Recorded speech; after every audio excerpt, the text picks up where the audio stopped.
English Mastery Mentor, and here is the 11th day of English Mastery online course.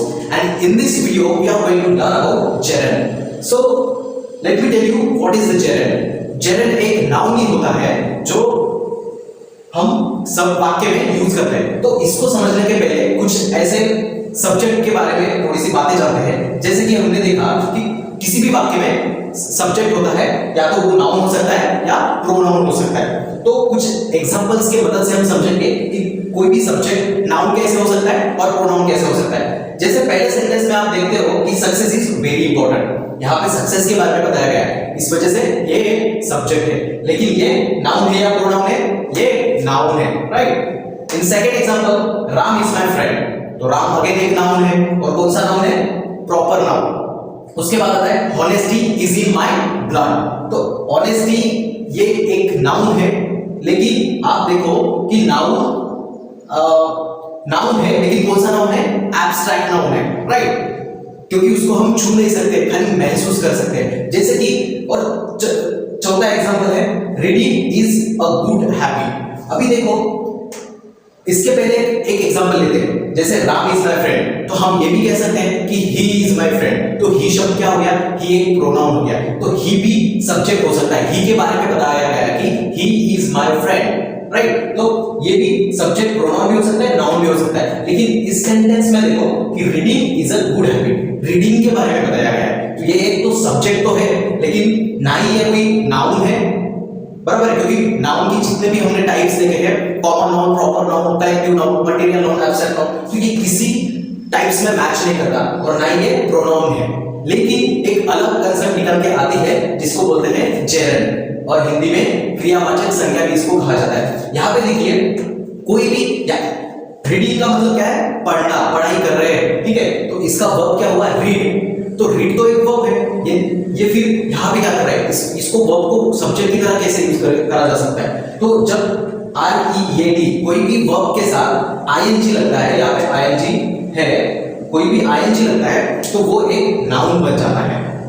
इसीलिए ये कहा गया है कि कोई भी वर्ब जब ING के साथ जुड़ता है और एज अ नाउन उसको यूज करा जाता है, उसको क्या बोलते हैं? जेरंड बोलते हैं। इस डेफिनेशन में आप देख सकते हो, if a verb is added with the ING, मतलब कोई भी वर्ब हो वो ING के साथ ऐड किया जाता है और एक नाउन के जैसे उसको यूज किया जाता है, उसको क्या बोलेंगे? जेरंड बोलेंगे। इसका मतलब भले ही ये शब्द हमारे जितने भी नाउन्स के टाइप्स पढ़े हैं उनके साथ मैच नहीं करता हो, लेकिन ये नाउन ही है जिसको क्या बोलेंगे? हम जेरंड बोलेंगे। तो जेरंड का मतलब क्या होगा? कि कोई भी ऐसा वर्ब जिसको हम ING के साथ अगर जोड़ दें और उसको नाउन के तौर पर सेंटेंस में सब्जेक्ट की जगह यूज करें, तो वो क्या कहलाएगा?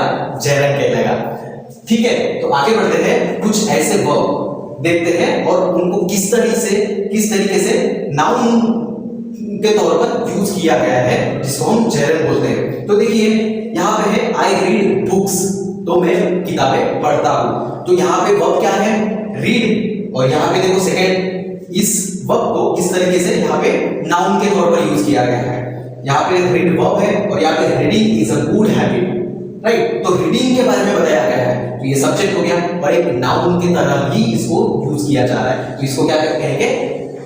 क्रियावाचक संज्ञा कहेंगे। उसके बाद देखो, राहुल स्मोक्स, राहुल धूम्रपान करता है, तो स्मोक अगेन क्या हो गया? एक वर्ब हो गया। लेकिन इन नेक्स्ट यहाँ पे देखोगे, smoking is injurious to health, तो स्मोक के साथ ING लगा है और उसको एक नाउन के तौर पर यूज किया गया है, तो इसीलिए इसको क्या कहेंगे? जेरंड कहेंगे। उसके बाद का एग्जांपल देखिए, आई स्विम, मैं तैरता हूँ, राइट। तैरता हूँ नहीं, मैं तैरता हूँ। हम टेंसेस में देखेंगे अच्छे से डिटेल में कि कौन से टेंस में कौन सा सेंटेंस है करके। लेकिन यहाँ पे देखो, आई लव स्विमिंग, यहाँ पे लव एक वर्ब हो गया, मैं स्विमिंग को पसंद करता हूँ, तो स्विमिंग यहाँ पे एक नाउन के तौर पर यूज करा जा रहा है, बराबर है। तो इस तरीके से हम समझ चुके हैं कि कोई भी वर्ब हो जिसको हम ING के साथ अगर जोड़ दें और उसको नाउन की तरह यूज करें, तो वो क्या कहलाएगा? जेरंड कहलाएगा। तो जेरंड एक नाउन ही होता है, ठीक है, ये हमें समझ में आ गया। तो हमने देखा कि सब्जेक्ट को हम सब्जेक्ट की जगह नाउन भी यूज कर सकते हैं और प्रोनाउन भी यूज कर सकते हैं, और दोनों ना भी रहे और वर्ब रहे विद ING, तो उसको भी हम नाउन यूज कर सकते हैं, जिसको क्या बोलेंगे हम जेरेंट बोलेंगे। तो आई होप ये जेरेंट की कंसेप्ट आपको बिल्कुल टोटली समझ में आ चुकी होगी और आप जो भी हम डेली बेसिस पे वीडियोस बना के आपको सिखा रहे हैं वो आप नोट्स निकाल के अच्छे से प्रैक्टिस करते होंगे और टेस्ट देके खुद को एनालिसिस करते होंगे।